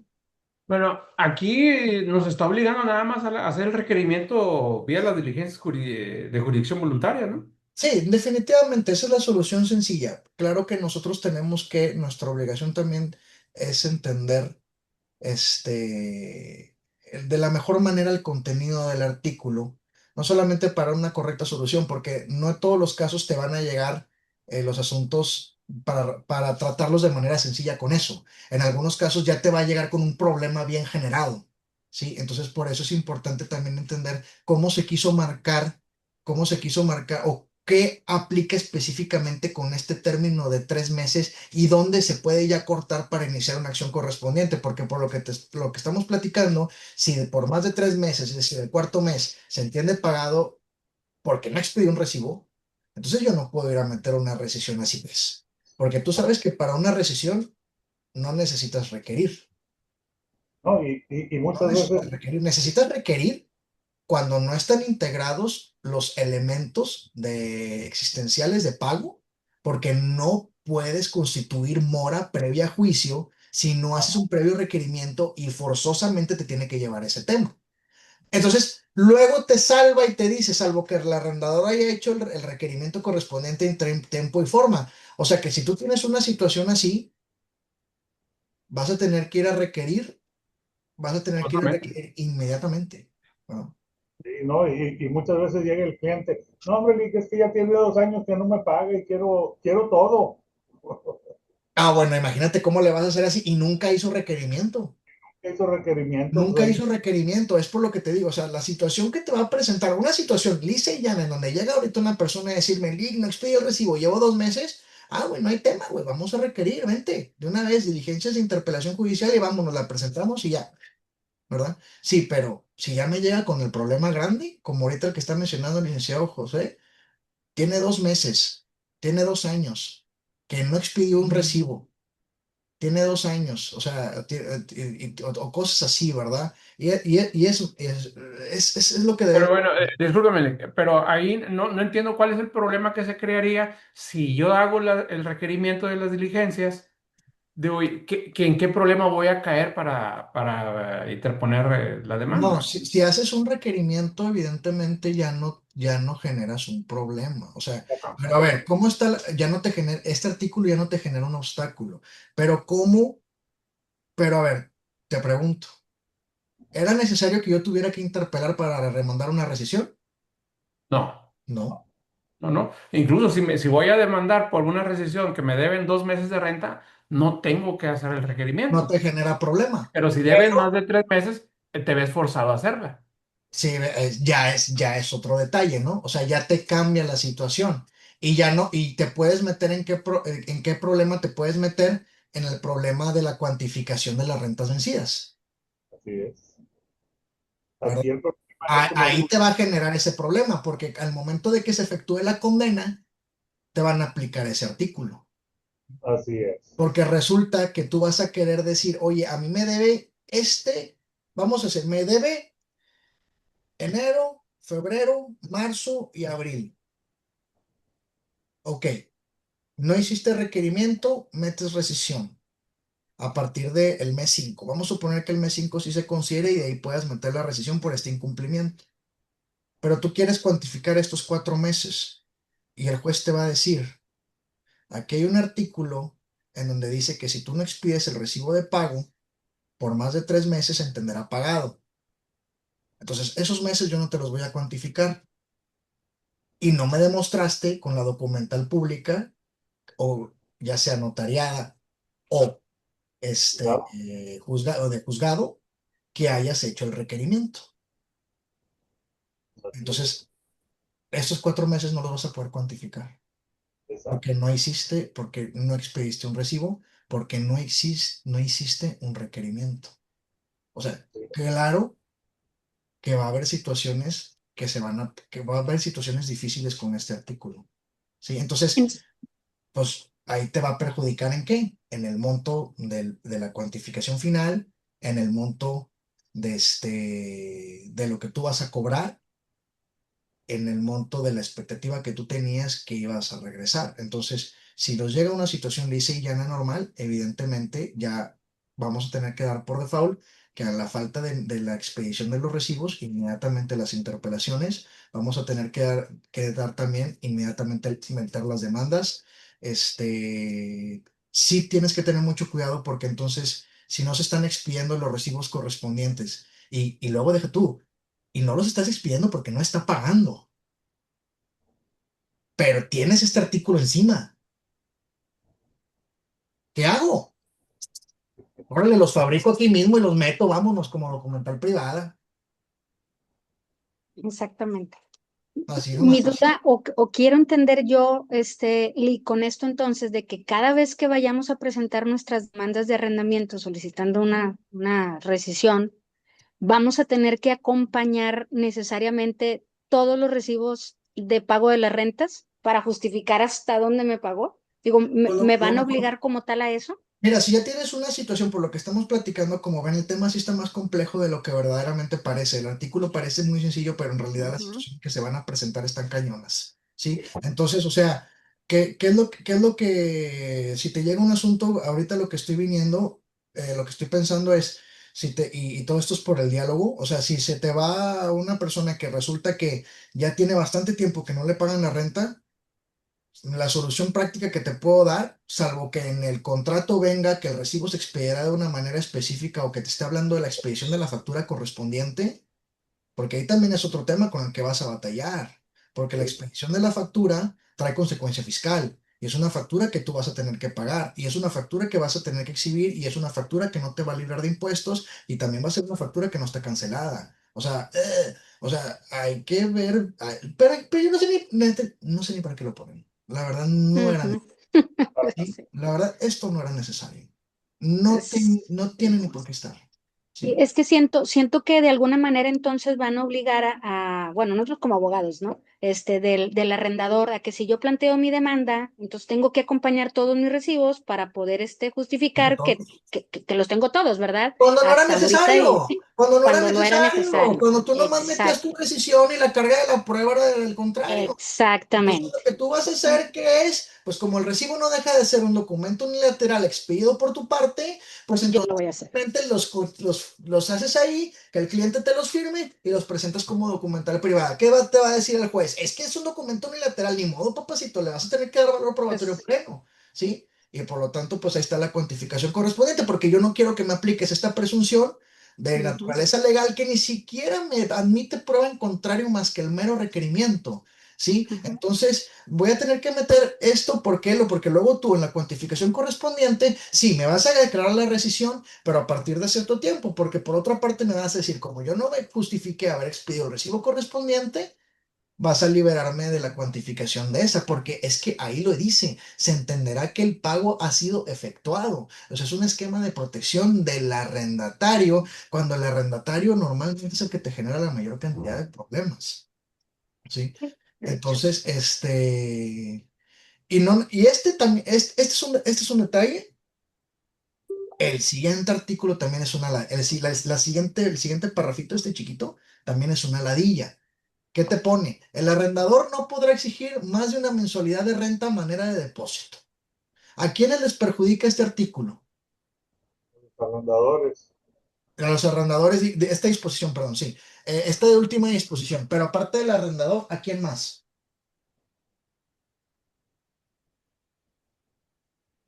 A los corredores. Pues, a los asesores inmobiliarios, a los No, corredores, a todas esas personas que se dedican a rentar.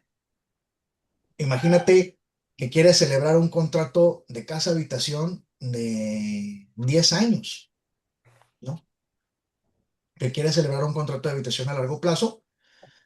Pues aquí claramente te está diciendo que no puedes exigir una mensualidad, más de una mensualidad por concepto de depósito, ¿no? ¿Qué te dice? O sea, que si el contrato quiere ser a largo plazo, que ahorita vamos a tocar el tema de los tiempos, o sea, que si quieres trocarlo a largo plazo y por naturaleza normalmente pedirías más meses en garantía por concepto de depósito, pues no lo podrías hacer, porque no puedes exigir más de una. Recordemos que todo esto es para tema de casa habitación. Entonces, en relación con un tema de renta de una bodega o de otra cosa o de un local comercial, no te debería de generar problema, ¿verdad? bueno, Entonces, también yo considero que se le puede dar la vuelta cambiándole el concepto, ¿verdad? O sea, tú de depósito me vas a dejar una renta, pero además te voy a exigir una fianza por 3 meses, por decir, o sí, por ¿sí? O estoy de sea, acuerdo, le puedes cambiar el concepto, se ¿no? puede encontrar una salidita por ahí. Pues sí, pero ¿qué tal si el arrendatario sabe de este artículo? Sí, sí, sí, no, me refiero, yo creo que debe saber, porque me estoy refiriendo, yo traigo varios asuntos donde farmacias de Guadalajara, farmacias de Navides, etcétera, otras Ajá, farmacias, son mis inquilinos. Entonces, pues los que manejan eso son abogados y de que lo deben saber, siempre están muy actualizados. sí, Este, pues aquí nada más sería, mira, compadre, si quieres rentar, si te interesa el inmueble, ok, me vas a dejar un mes de depósito, pero te voy a pedir una fianza de medio año. O, claro. Sí, en el tema de casa habitación, ¿verdad? En el tema de locales comerciales y de todo eso, no te debe de generar ningún problema. Esta bueno, reforma está destinada específicamente a casa habitación. sí, ¿Sí? ok. Entonces, inclusive si nos la quisieran aplicar, para empezar, pues ya estaríamos dentro del código de comercio. En el código de comercio no se especifica nada en relación con el arrendamiento. En relación con la figura, te tendrías que ir por supletoriedad al Código Civil. Pero si lo planteamos así, diríamos de que, oye, pues esta disposición no me puede aplicar porque el espíritu de la reforma va específicamente encaminado a tema de casa habitación y no a tema no a un tema de un local comercial o de no. Por eso les digo, o sea, el tema de las reformas hay que debe pensarse bien, o sea, no nada más aventarlas así y porque sí, o sea, y por más que los analices, siempre va a haber problemas. Este artículo también no se queda atrás. 2346 bis dice, es un adicionado. Para el caso de fincas urbanas destinadas a la habitación, la duración del contrato de arrendamiento será de 6 meses para arrendador y arrendatario, el cual podrá ser prorrogable a voluntad de las partes. ¿Qué entendemos en ese artículo? Ahí también hay un debate bien cañón. Sí, justamente se dio acá por lo mismo de la notaría, que hacemos mucho de ratificación, de contratos de arrendamiento. Sí empezó un gran debate yo, al menos mi excepción era que está limitándose más que nada a contratos de arrendamiento que son menores a 6 meses o una limitación al plazo máximo, no tanto que forzosamente los contratos tenían que ser de esa duración, Yo luego al pero revés, yo pues ese era el como debate. un mínimo. O sea, por ejemplo, me ha tocado gente que dice, no, es que yo rento la casa nada más por 3 meses. Pues señora, pues es que, ¿quién le va a rentar una casa por 3 meses? Dice, no, es que sí, yo así lo quiero porque mi marido me dice que tiene miedo y cosas así. Entonces, me imagino yo que va encaminado a eso, de que la duración mínima del contrato de arrendamiento será de 6 meses, arrendador y arrendatario. Pero puede ser prorrogable a voluntad de las partes, o sea, mínimo 6 meses o ponle a 5 años, la cantidad que necesites, pero que sea mínimo. Está especificando una cantidad mínima de meses. Es que el problema es que no dice mínimo. No, pero yo así lo veo, digo, porque eh, eh, eh, tengo muchos asuntos de ese tipo. Y como le digo, hay gente que viene y que tienen la costumbre de que son 3 meses de ellos. El contrato es por 3 meses. Y así vienen y lo exigen porque así se lo recomendó fulanita y el compadre y no sé qué. Si nos Son muy metemos si nos metemos a la exposición de motivos, por eso es muy importante que ustedes vayan y analicen esas exposiciones de motivos. Obviamente buenos. te un derecho de protección de la vivienda digna. Pudiéramos entender, precisamente por los fines de esa exposición, por el propósito legislativo de su creación, que sí, que es lo teleológico y lo denteológico de esos mugreros, resulta que, pudieras concluir que es un mínimo, pero la redacción no está así. O sea, la redacción me pudiera llegar a decir que es una prohibición, porque perfectamente pudiera decir, ¿sabes qué? El artículo dice esto y yo lo interpreto que no se puede más de 6 meses. Que al llegar el mes 6, si yo y tú queremos, lo prorrogamos. Pues sí, Está para los dos lados. Si yo me sí, voy a final de cuentas, también somos abogados del diablo, ¿no? Entonces, sí. si le pegamos para un lado, podemos decir mínimo por la exposición de motivos, por el espíritu de la reforma y por los bienes jurídicos tutelados con la misma. Pero por otro lado, para mí para otro lado, puede ser perfectamente un tope y de ahí no más. ¿No? Y a ver qué onda. Y acá, como dice José Antonio, oye, pues te llegan a la notaría con este artículo, te llegan a la notaría, tú ya sabes de este artículo y traen un contrato de casa-habitación por 10 años. ¿Qué onda? ¿Lo ratificas o no lo ratificas? Pues yo creo que sí lo vas a ratificar porque pues tú no te tendrías que meter en problemas porque es una simple ratificación, ¿verdad? Es la, No es que lo estés haciendo tú, notario, ¿verdad? El no, y problema. es de las partes, la voluntad de las partes muchas veces es superior al establecimiento de la ley. Si las Y partes luego, quieren, y luego imagínate. Ahí les va. Imagínate que después empiezan los inconvenientes y el arrendatario va a ir, propone la nulidad, nulidad, el juzgado del contrato. nulidad porque se estableció que, Nulidad porque es contrario a una disposición de orden público establecida en el Código Civil. o Una sea, Sí, o sea, por disposición ejemplo, si se quiere prohibida. zafar el de una renta. Estamos, ¿cómo se llama? En un mundo de posibilidades y en un mundo de ideas jurídicas. Entonces, ¿a quién reclama eso? ¿El arrendador o el inquilino? el inquilino va El y inquilino. plantea la nulidad del contrato de arrendamiento porque estima que hay una vulneración a un principio, o sea, una disposición de orden público, de interés social. Porque me la rentaron 10 años, ¿Mande?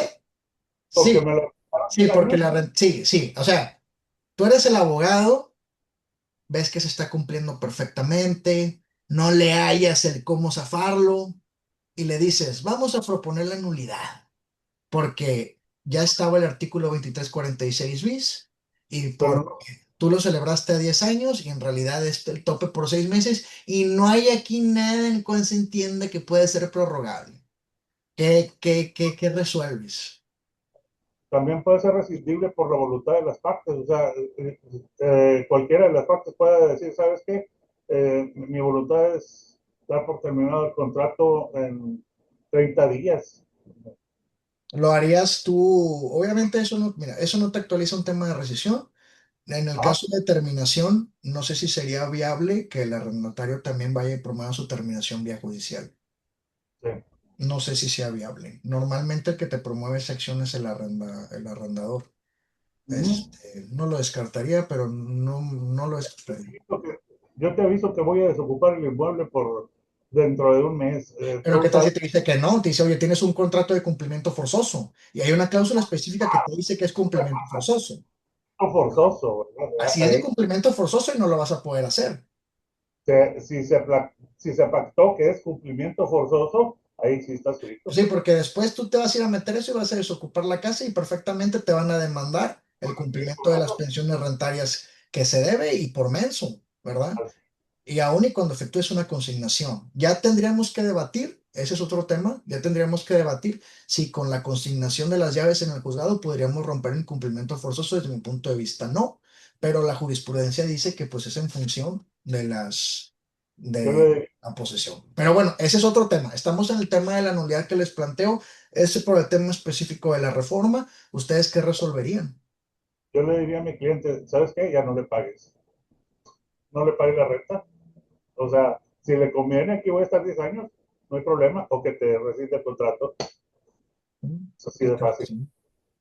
Yo lo El que tema entiendo por eso es que, o sea, por ejemplo, pues al arrendador le conviene tener ya fijado una renta por una gran cantidad de tiempo, porque eso pues le da ingresos estables por, vamos a decir que fue un contrato por 5 años, cumplimiento forzoso, y el al segundo o tercer año dice el arrendatario, ¿sabes qué? Ya no me gusta la otra casa o la renta está muy cara, lo que sea y propone esa nulidad con esa disposición.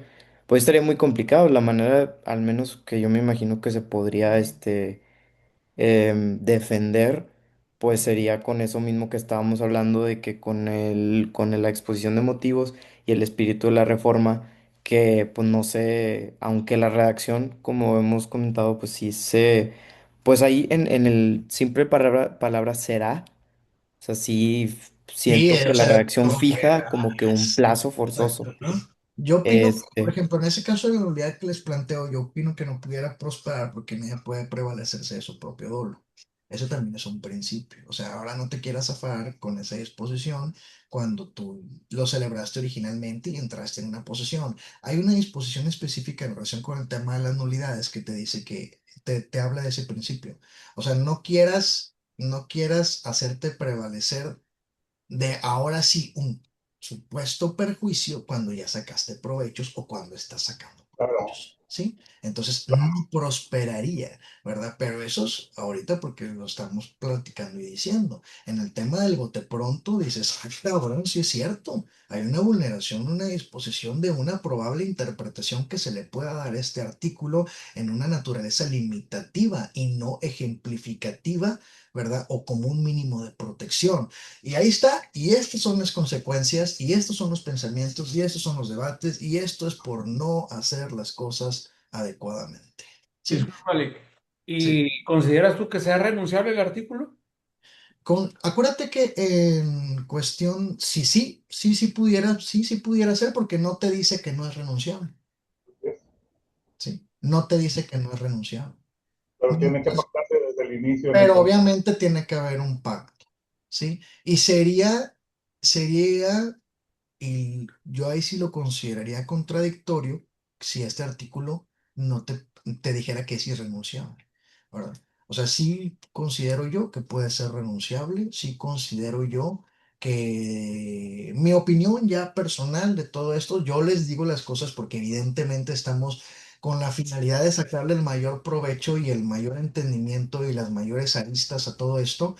Por eso es el propósito de estos cursos, pero yo considero que es, opinión personal, yo considero que es un tema simplemente de protección, que es un tema de un mínimo, que no tiene por qué perjudicar si yo hago un contrato a mayor cantidad de años, precisamente porque te habla de, podrá ser prorrogable a voluntad de las partes, aunque ya te habla de una prórroga, no te lo habla de un aspecto inicial, sí, pero a final de cuentas estamos en una legislación que es estrictamente privada, en donde la voluntad de las partes debe imperar, en donde mientras no hayan afectaciones graves, puedes hacer y deshacer, ¿no? Entonces yo lo considero así. Yo lo redactaría en un contrato de tantos años.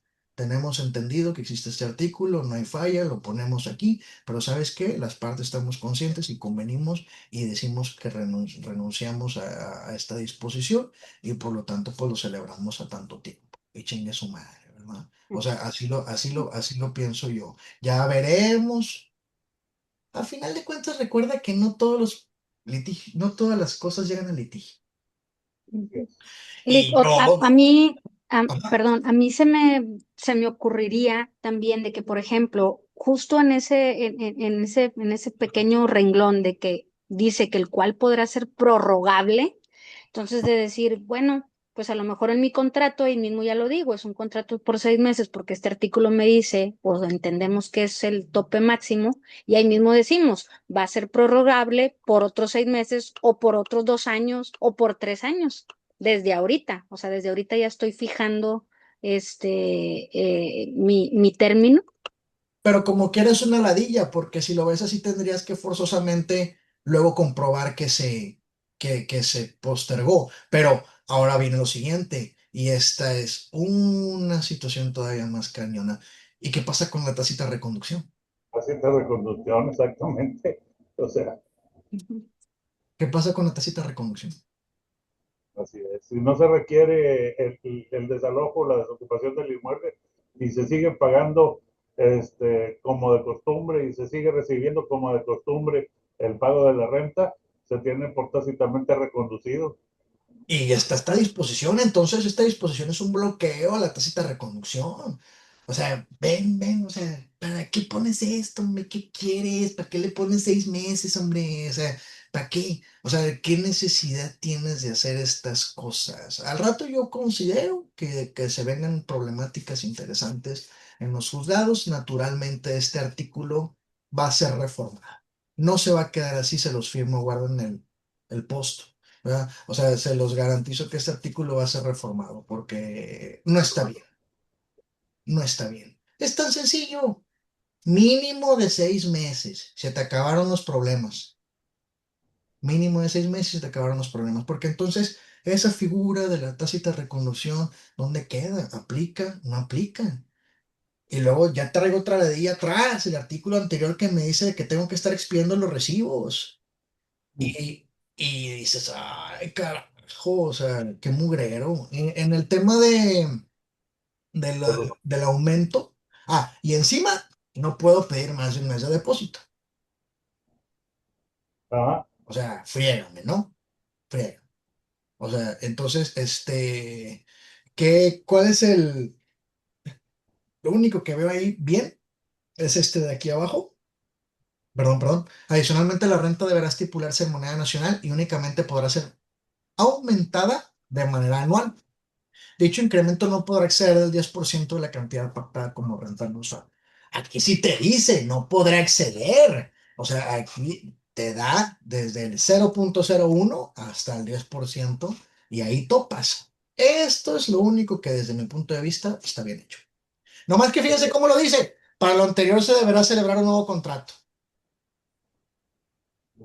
Pero está hablando este, de manera anual, el aumento anual, cuando está en el párrafo anterior diciendo el arrendamiento debe ser por 6 meses. Pues, ¿cómo? Anual por 6 meses.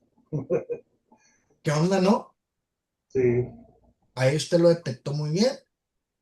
Entonces, sistemáticamente, armónica, integral y lo que quieras y lo que quieras y lo que quieras y todos esos principios interpretativos que ya nadie aplica, entonces deberíamos entender que es un mínimo, ¿verdad?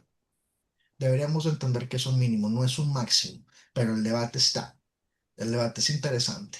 Y entonces, pero sí, ¿por qué tengo que hacer un nuevo contrato? ¿Por qué? O sea, otra vez todo el papeleo. Otra vez, para poderle poner el aumento de la renta mensual, otra vez tengo que hacer un contrato nuevo, contrato número 2. Cada año. O sea, ¿por qué? Porque si entonces si yo no hago este nuevo contrato, yo no puedo aumentarla, Así es. ¿verdad? Entonces lo que aparentemente iba bien hecho, pues termina por... ¿Por qué no nada más me dices que lo haga en un adendum? Claro, O sea, ¿para qué me haces esto? Otra vez celebrar un nuevo contrato. Entonces, si no celebro ese nuevo contrato, no hay aumento. Entonces, ahí es donde podemos ser habilidosos. Bueno, pero ahí te va. Hay aquí otro problemita. ¿Y qué tal si ese aumento yo ya lo pacto en el contrato? ¿Aplica o no aplica? pero un aumento del 10% Ya lo de, pacté en el primer contrato. Yo ya dije que en el año, pasado para, el año, se va a aumentar un 10%. Aquí está, no estoy en contra del tope, nomás que después este vato no me paga los aumentos, le meto la rescisión porque no me está pagando los aumentos, le expido sus recibitos por los aumentos y lo que quieras, y luego él se defiende y me dice, no se celebró un nuevo contrato. Aquí hay una formalidad, aquí hay un principio de forma del acto jurídico y me dice que tengo que celebrar un nuevo contrato. ¿Dónde está el nuevo papel? Pero es que ya lo habías establecido allá. No, no, no, no, no, no, no. Aquí viene esto. Entonces, declárame la nulidad de esa cláusula. En una de esas hasta pega. clipe, En una de esas hasta pega. Ya como una reformita nos ha dado bastante de hablar. Hasta creo que hasta ya se nos va a consumir el tiempo. Qué bárbaro. A ver, vámonos a era a lo ver, que la tacita de reconducción. Vamos a ver a grandes rasgos, no, nos quedaron, yo creo que nos quedaron más dudas que respuestas, ¿no? Este, en el tema del despojo de inmuebles, y ya con este concluimos. Se modifica, digo, yo no soy penalista, pero pues tampoco no me exime de leer. Entonces, este, se habla de protección a los derechos derivados del despojo. O sea, ¿qué te dice ese tópico? O sea, simplemente es que se fortalecen las penas en el tema de despojo de inmuebles, ¿verdad? Como sabemos, el derecho penal es cuadrado. Si te vas a la iniciativa que se propuso respecto del Código Penal del Estado de Nuevo León, te dice que la pena sea proporcional al daño patrimonial causado, que hay un adecuado equilibrio entre la reacción penal y sus presupuestos, desde su individualización como el de su aplicación. Establecer un parámetro objetivo para que el juzgador determine mínimos y máximos en relación con la pena. Que la pena entre mínimos y máximos sea del valor del inmueble objeto del despojo. Que para determinar la pena se considere el valor promedio de la vivienda en el país que publique la... Eso es una iniciativa. Obviamente, si hubo modificaciones, no tal cual así.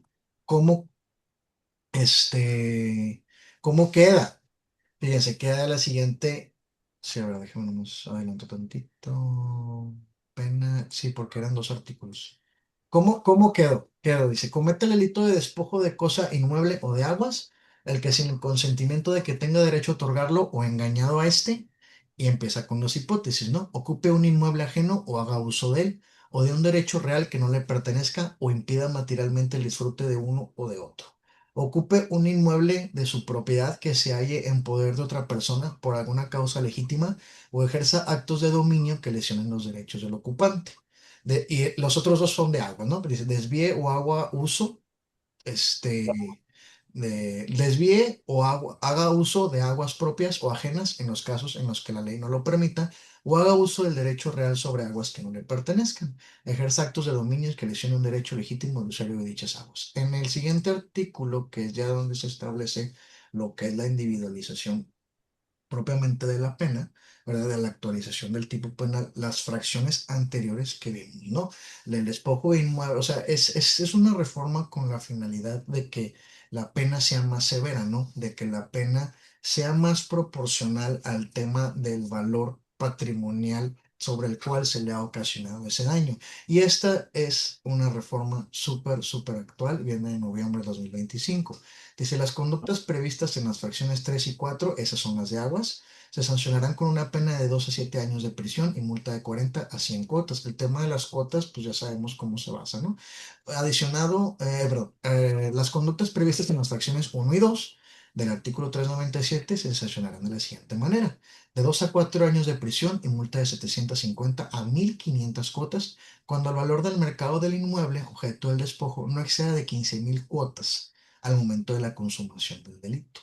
De 4 a 6 años de prisión y multa de 125 cuotas a 2.50 cuotas, 2.250 cuotas, cuando el valor del mercado del inmueble objeto del despojo sea de 15.000 y hasta 30.000 cuotas al momento de la consumación del delito. Y aumenta más, o sea, vemos que está en progresión, ¿no? Progresivo. De 6 a 8 años de prisión y multa de 500 a 3.000 cuotas, cuando el valor del mercado del inmueble objeto del despojo exceda de 30.000 cuotas al momento de la consumación del delito. O sea, no queda tal cual se plantea en la iniciativa, no se establece la consideración con base en la Secretaría de Hacienda y Crédito Público, sería un despapalle, no se establece un tema como que en la exposición de motivos se querían establecer valores, que si valores de mercado, que si valores comerciales, esto y lo otro, estaría muy difícil, ¿sí? Estaría muy difícil llegar a cuantificarlo realmente, porque también, pues, oye, valor comercial, valor catastral, o sea, ¿cómo vamos a definir adecuadamente, no? ¿Cómo vamos a aplicar una sanción de esta especie? Mejor, ¿sabes qué? Quitémonos de broncas, simplemente fortalezcamos la pena. O sea, es en relación, obviamente, del valor del inmueble, no hacerlo un equivalente tal cual de choque entre que si, por ejemplo, a como se pudiera leer la exposición de motivos en un inicio, aparentemente pareciera que iba tendiente a que el inmueble vale 3 millones, entonces esa pena tiene que ser proporcional a los 3 millones así, ¿verdad?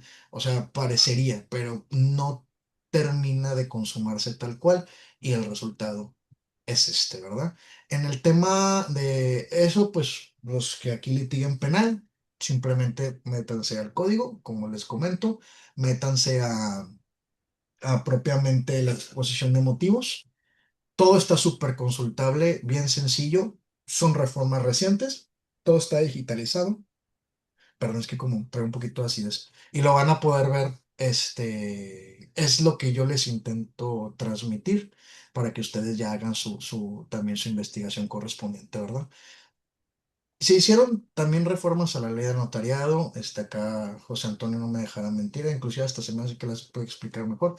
Son temas específicamente para protocolos, ¿no? Protocolos de seguridad, temas en donde pues nosotros realmente pues por conocimiento sí, pero pues quien las tiene que aplicar ahí propiamente, ¿quién es? Pues es el notario, ¿no? O sea, si hemos visto que en estas últimas épocas, yo estuve también un tiempo chiquito en una notaría 1 año, pero estuve, y que me toca ahí curiosamente estos temas de los biométricos.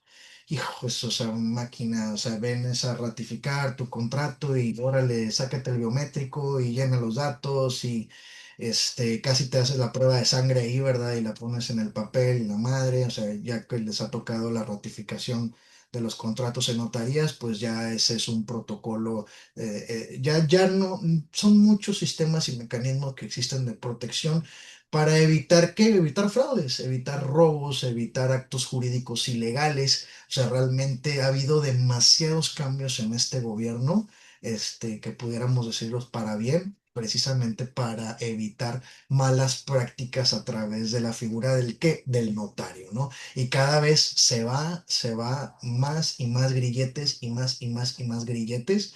Y pues a quienes también les genera bastante trabajo son a los de las notarías, porque te tienen que pedir muchas cosas, no se les puede escapar un protocolo. ¿Por qué? Porque si se les escapa algo, si no hay códigos, o sea, aquí también se está implementando el uso del código QR, o sea, si no hay esto, si no hay otro, si no hay acá, pues a quien se van a fregar es al notario y pues obviamente no queremos eso, ¿verdad? Y en esta reforma se los voy a dejar así a grandes rasgos porque ya nos consume el tiempo, pero nada más, como les digo, métanse a la exposición. vean cuáles son los artículos modificados. Para los que litiguemos exclusivamente, que estemos aquí el día de hoy, realmente no va a traer tanto una aplicación. Realmente, si tú quieres llegar a realizar un acto jurídico, pues tú sabes que toda esa información, pues no, no sea, el trabajo de quién va a ser, el trabajo va a ser el notario, no va a ser tuyo, ¿no? Todo en lo que puedas corroborar y en la información y papelería que puedas presentar, pero inclusive muchos de esos, como para actos del registro, al registro público, el notario hace todo. ¿Verdad? Recaban todo, ellos hacen todo y ya nada más los pagos correspondientes que tú tengas que hacer. Pero pues aquí está, les voy a dejar la presentación para que ustedes lo analicen. Espero que los temas que tratamos, sobre todo particularmente con el arrendamiento, les haya despertado muchas dudas, que es la finalidad, porque pues cuando vayan a litigar, les va a tocar cuando les toque litigio, les va a tocar demasiados supuestos distintos. Entonces, pues que hayan quedado satisfechos con estas 2 horas. Les agradezco su tiempo y atención. Muchas gracias. Gracias, Lick. Gracias, maestro. Gracias, Lick. Hombre, de nada, ahí estamos. Gracias y bueno, recuerden que les estaremos enviando la presentación y la grabación de este curso a sus correos electrónicos y por ahí los que ingresaron después, en el inicio por ahí comentamos que ese se supone que iba a ser el último curso del año, pero por ahí algunos colegas suyos estuvieron escribiendo que quieren el curso de ejecución de títulos de crédito electrónicos. Entonces lo vamos a tener, ahora sí ya va a ser el último del año, para cerrar el 9 de diciembre. Por ahí si están interesados, con todo gusto nos pueden escribir. Al igual ya estamos también generando las nuevas membresías del siguiente año del Centro de Actuación Jurídica. Muchísimas gracias por estar esta noche aquí con nosotros. Esperemos que haya sido de utilidad este importante tema en cuanto a la reforma del Código Civil de Nuevo León. Y bueno, quedamos a sus órdenes. Que tengan muy bonita noche y Dios los bendiga. Muchísimas gracias. Igual. Gracias a ustedes. Que tengan buen día. Hasta luego. Gracias. Hasta luego. Gracias. Bye.